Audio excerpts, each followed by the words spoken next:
امریکا سفیر ته د امرالله صالح سخت او تند جواب.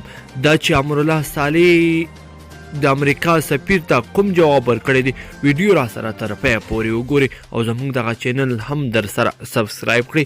صالح د امریکا سفیر ته موږ باید طالبان مات کړو او پاکستان باید د ترهګرۍ ملاتړ پای ته ورسوي. د دولت جوړونکي ټیم لومړی مرستیال امرالله صالح یو ځل بیا پر طالبانو لګېدلی دی او ویلي دي چې دغه ډله د پاکستان په ملاتړ او لوهرښکونه جګړه کوي. نوموړي کابل کې د امریکا متحده ایالاتو سفیر ته په خطاب کې لیکلي دي چې موږ باید طالبان مات کړو ځکه دوی د زرګونو افغانانو او امریکایانو وژونکي دي او همدا ډول د ترهګرۍ د طالبانو ملاتړ دي بند شي. صالح په ټویټر لیکلی دي چې طالب وسلوال د پاکستان د استخباراتي شبکې یا ISI ملاتړ او طالبانو ته مارسنر انګلیسي کلمه کارولې ده چې د پیسو په مقابل کې د جګړه کوونکي جنګیالي معنا ورکوي. د ملي امنیت دغه پخوانی مشر له پخوا د طالبانو پر وړاندې سخت او تند دریځ ښودلی و او ډیری ځلې د دغې ډلې د ځپلو او له منځه وړلو